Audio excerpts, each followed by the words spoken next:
Você se lembra em quem votou nas últimas eleições? Acho que eu escolhi muito errado, foi a minha escolha. Não fizeram o que eles prometeram na campanha. Tem que escolher candidato que mais trabalha. Aí tem que votar para ele. Antes da chegada dos primeiros europeus, viviam no território brasileiro cerca de 5 milhões de indígenas.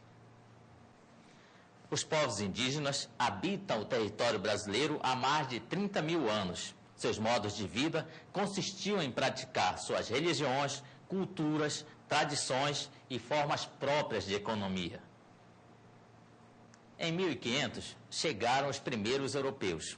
Com a chegada deles, o território de numerosos povos, à custa de muita violência e sofrimento, foi transformado em Estado. E nesse Estado, os indígenas tornaram-se cidadãos, com direitos iguais aos de todos os demais cidadãos não indígenas, como o direito a votar e ser votado nas eleições. Antes da chegada dos europeus, havia, nesse espaço de terra, né, que hoje é o Brasil, existiam vários povos indígenas, cada povo com um tipo de organização diferente, organização social, política, com culturas diferentes. Então é importante que a gente fique bem claro, bem entendido, que em todos os tempos, em todos os lugares do mundo, todos os povos sempre tiveram forma de organização política e social. Todos os outros povos indígenas ainda continuam a ter as suas formas de organização política, mas elas não são reconhecidas como oficiais pelo Estado brasileiro.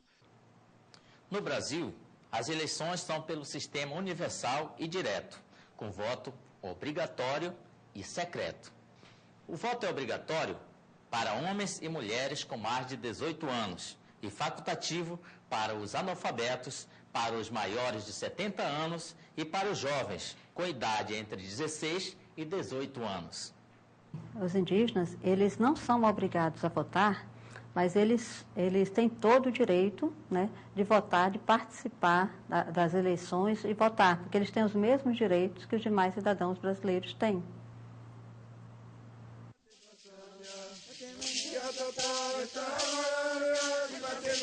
Quando o assunto é política, os povos indígenas têm muito a contribuir. Além de participar das eleições como candidatos ou eleitores, eles têm suas próprias formas de fazer política. Nas eleições de 2008 para prefeitos e vereadores, vários indígenas participaram e foram eleitos.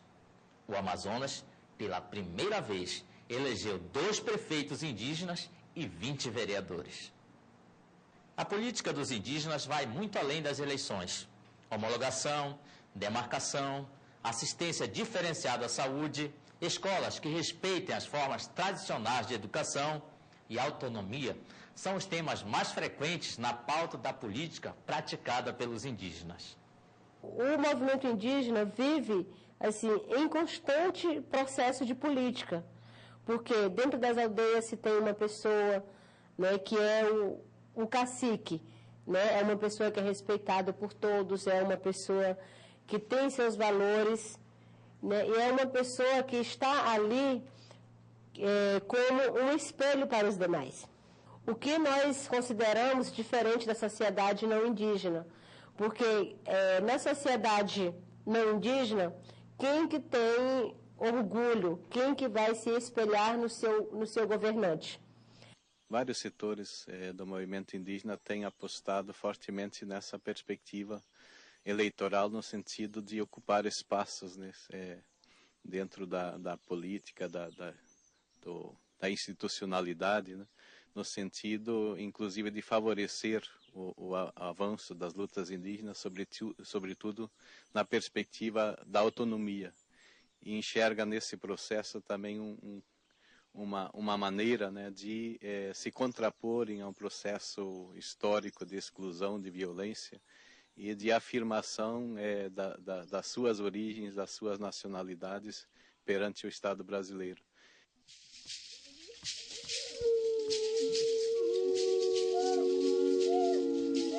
Já vimos que, por meio do voto, os cidadãos e cidadãs escolhem seus representantes nas câmaras municipais, assembleias legislativas, Câmara Federal, Senado e para os cargos de prefeito municipal, de governador e presidente da República. O voto para indígenas e não indígenas é o meio pelo qual eles exercitam sua cidadania. Outro instrumento importante para a democracia são os partidos políticos. Neles, reúnem-se pessoas das diferentes classes sociais com as mesmas afinidades políticas. Todo partido político representa setores da sociedade com os mesmos objetivos, com a mesma concepção sobre o funcionamento do Estado e das instituições. Atualmente, no Brasil, existem 27 partidos políticos registrados no Tribunal Superior Eleitoral, TSE.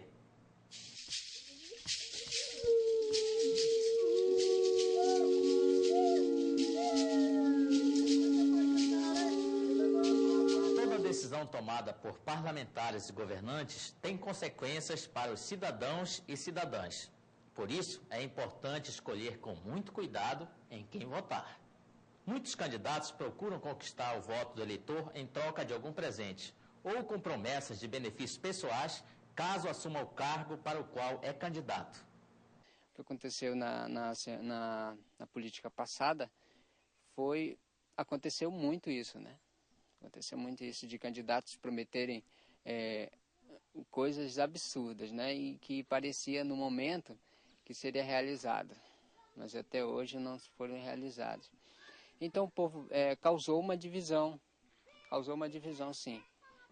Hoje no Brasil as eleições são regidas por leis mais rigorosas, que punem o candidato que compra o voto e também o eleitor, que troca o seu voto por algum favor ou benefício. E crime eleitoral tem as definições no próprio Código Eleitoral, né, da proibição do candidato de oferecer dádivas, né, em busca do voto. O candidato, o eleitor, todos aqueles que participam do processo eleitoral estão sujeitos a cometer crimes eleitorais e, como tal, devem ser punidos. Até o juiz eleitoral, se não obedecer determinados prazos da justiça eleitoral, ele está passível de responder pelo seu ato. No meu ponto de vista, está no Código essa definição, está no artigo 299 do Código Eleitoral, quando o candidato oferece dádivas, presente, né, ao eleitor, a fim de obter voto. No meu ponto de vista, esse é um dos mais graves crimes praticados pelo candidato. A penalidade dele vai de multa, né, e pena até 4 anos de detenção. O eleitor ele tem que buscar amparo, fazer essa denúncia junto ao próprio juiz eleitoral, né, comparece a uma zona eleitoral, o próprio Tribunal Regional Eleitoral formaliza a denúncia, serão tomadas todas as providências, né? Pode procurar também o Ministério Público, né? Procurar as promotorias eleitorais, procurar também a sede do Ministério Público na época da eleição, antes mesmo, né? Na época da propaganda eleitoral, oferecerá a denúncia, o Ministério Público irá apurar, né? O Ministério Público entendendo, o promotor eleitoral entendendo que a denúncia merece credibilidade, tem provas robustas de que o candidato, o eleitor ou qualquer pessoa que participe do cenário eleitoral esteja cometendo alguma infração, ele irá oferecer ao juiz uma investigação judicial ou até mesmo entrar com uma denúncia por crime eleitoral contra aquele que está cometendo o crime. Então está na mão dos índios hoje pensar criticamente em quem votar, como votar e para que vai votar. Nós também procuramos saber quem é melhor, o que é melhor para a aldeia, o que é melhor para o povo. Então, dessa forma, nos organizamos para cada política, né?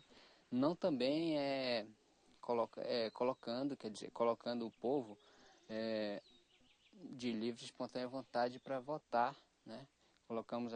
Nós colocamos a nossa questão, colocamos o que é melhor, então o povo ali decide, né, quais são os candidatos melhores a votar.